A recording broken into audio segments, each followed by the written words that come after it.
All right, guys, what's up? Long time since the last video. That shit was during the lockdown, at least here in Texas, which we're yodeling right back up, spiking here in Texas, but we're still pounding on here, keeping things open. So I want to do something special today with a bourbon review, something I haven't done yet. I got two bourbons, okay? Now, what I have is they're both from the, if you can see them, Wild Turkey brand. Wild Turkey is my dad's favorite bourbon during his heyday when he was about my age. There's crazy stories about my dad doing shots of Wild Turkey, like 20 shots, all this kind of stuff. He likes to tell these stories. I don't know if it's a genetic thing, taste bud thing, whatever. I seem to really take to Wild Turkey. Wild Turkey 101 is their kind of staple bourbon.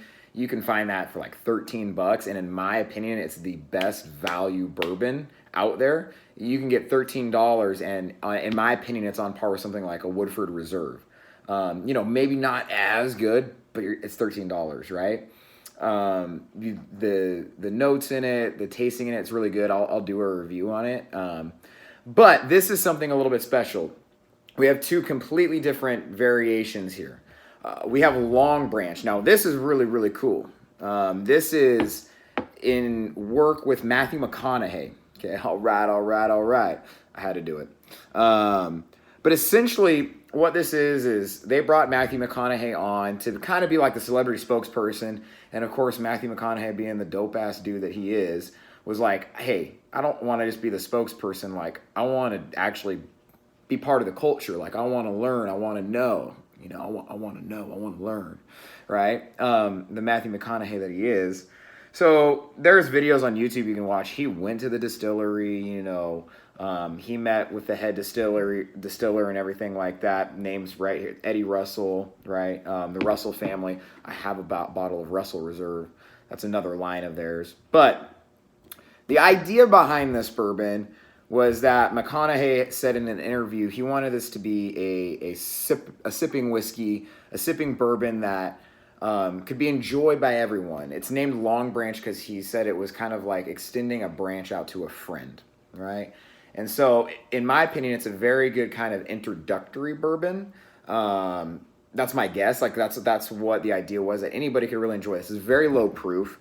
Okay, it's 43% alcohol, which means that's like 86%, 86 proof, something like that. Yeah, I think it's not on here, but it's like 86 proof, 43% alcohol, right? So there's not going to be a lot of burn on it. You'll probably be able to taste a lot of good notes. And so if you're somebody who's not really looking to get knocked on your ass by bourbon, this probably be a good one to try. And we're going to taste it, and I'll let you know. This is the whole other end of the spectrum. Okay, this is rare breed. This is Wild Turkey's barrel proof. Okay, so this is 58% alcohol. It's 116 proof. Okay, and again, this one is about 86 proof. So, barrel proof. This is going to sting. There's going to be a little burn, right? But I wanted to taste this because I wanted to see the absolute difference in something where it's just two ends of the spectrum, right? I wouldn't expect this to be an introductory bourbon. If somebody's coming to me and like, Sean, dude, this is going to be like my first bourbon, I'm not going to bring out, hey, here's a 116 proof alcohol single barrel, have at it. Probably not going to do that, right? But for those who are experienced or those who maybe do like a little bit higher proof alcohol, this might be something to try. And to me, it's going to be interesting to compare the two. For me, somebody who's still a novice at this kind of stuff, like, am I only going to smell alcohol on this and just taste alcohol? And what differences am I going to pick up? So we're going to be along for the ride. I'm going to pour both here. I'm going to smell both. I'm going to taste both. And then kind of give you my initial thoughts. I have not tried either of these. Price points. About 30. About 40. That's crazy. Barrel proof is usually double the price. Usually. And this is like 93 point. Like it's won double gold medal, San Francisco Wine and Spirits. To be fair, this has two. But I'm just saying, for usually barrel proof, dude, it is so much more expensive. Okay, I've been talking for like 5 minutes. Y'all are like, shut the fuck up, Sean. All right, so let's get into this shit. Again, Wild Turkey. In my opinion, Wild Turkey doesn't get a lot of love, mainly because I think it's thought of as a budget bourbon. You know, when you think of bourbons, you think of the Woodford Reserves, all that kind of stuff. You don't really think of Wild Turkey per se, but man, for me, it's one of the best out there. Okay, let's go ahead and pop the Longbranch. Look at this cork, dude! Holy hell! All right, all right. Give it a little pour here. Glug glug glug glug glug. Nice healthy pour.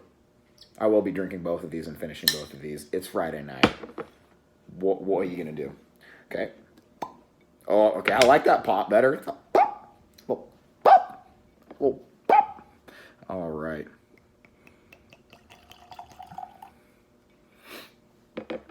Okay. So here's what I'm gonna do. I'm gonna smell the Longbranch first, purely because, and there's not gonna be a lot of alcohol kick. I'm not gonna singe my damn nostril off smelling this one. So I'm gonna smell this one first. Then I'm gonna smell the rare breed.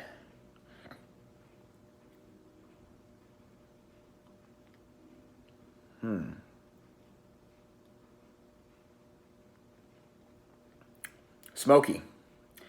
So the thing that also with this is, and it says in here, they use Texas mesquite charcoals for the refining process. So meaning like they ran it through Texas mesquite, all that. I don't have the nose to be like, oh yes, this was refined in mesquite. I do smell smoky.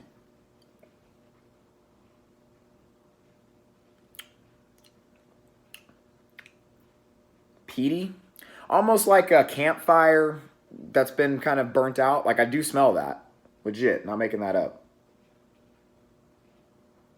Some sugars.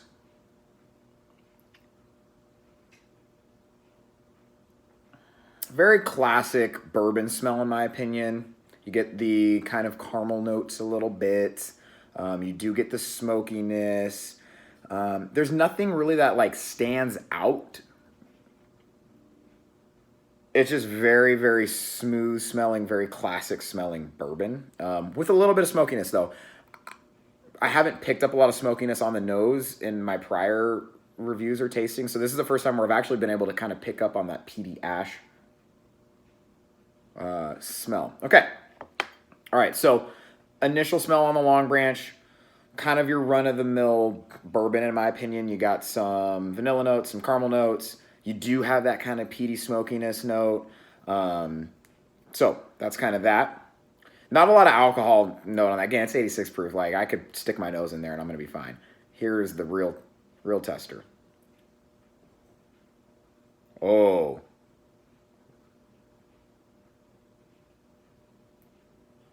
Oh, this smells different. Also, bro, I can get my nose in there. I let it breathe. That's why. Let it breathe. It's kind of zesty.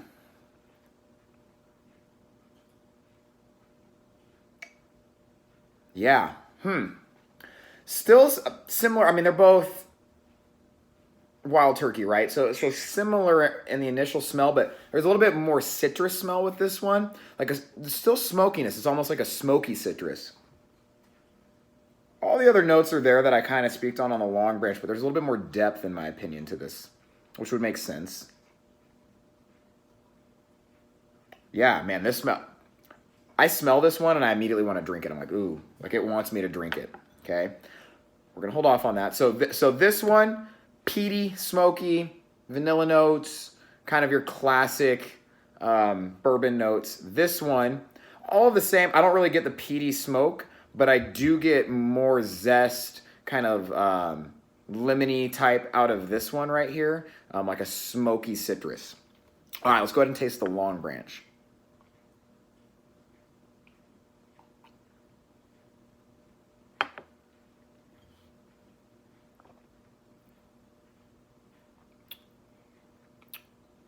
Okay.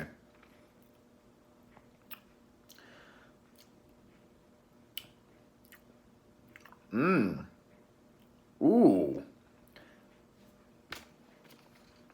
To be fair, have you guys ever seen me do a video where I'm like, oh, I just don't like this? It's bourbon. I like it. Okay, so my initial, like the initial what you get up front,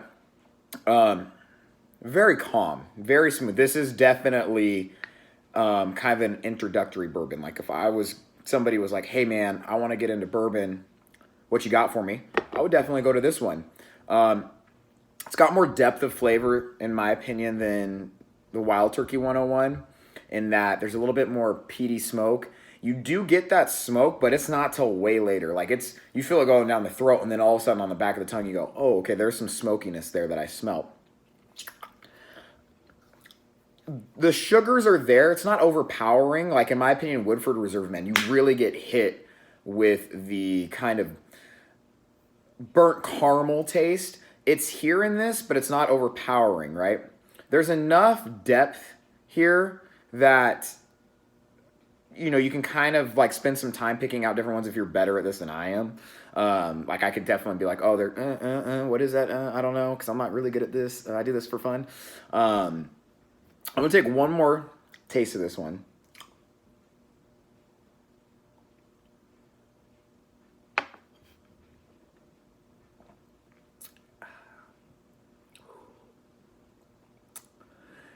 Extremely smooth. They succeeded. Like McConaughey said, he wanted a sipping whiskey, a drinking whiskey. Man, this is it. This would be something I'd break out. I just like, hey, Saturday night, let's just have a drink because it's Saturday night. We want a bourbon. I'm like, all right, let's go to this one. That's easy to drink. Probably one of the easiest to drink bourbons I've had, as far as like, it just goes down really easy. It tastes really full. There's good kind of notes to it, smoky and everything like that. And I would like to smoke this around a campfire. I think that smokiness, that mesquite, whatever, like that mesquite, it worked. Like I can taste the smokiness in it, and I haven't really been able to taste smokiness in other bourbons. So, yeah, okay. Let's go to the rare breed. Again, notes on this one. I smelt a little bit more zesty, a little bit more citrus in this one. Let's see if I taste that. Might not. What you smell and what you taste could be two different things.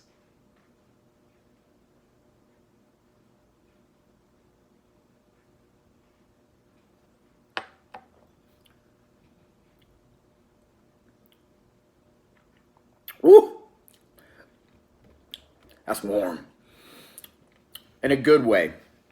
Here's the deal, right? Like, this is 116 proof. But man, when you have something that's well made like this, it doesn't taste like rubbing alcohol, right? It doesn't taste like you're drinking something that's like just burning you for the sake of burning you. You taste the citrus a little bit on the back end. A little bit of citrus on the back end. The front end is a little bit sweeter on this one. Now, I don't know if that's maybe because this is aged longer, whatever it might be, but when I'm kind of holding it in the front of my tongue, it tastes a little bit sweeter. Not a lot, but it does taste a tad bit sweeter.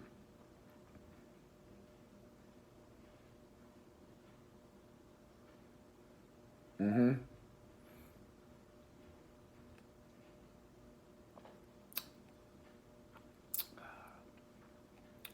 Man, I really like this. Whew.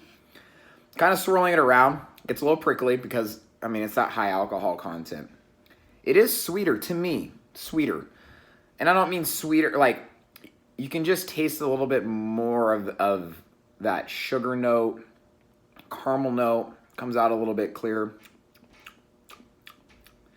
Now that it's sitting a little bit, I am getting that citrus a little bit more. I'm getting a little bit of kind of wood taste in this. Not smoky like this one, but kind of that barrel taste.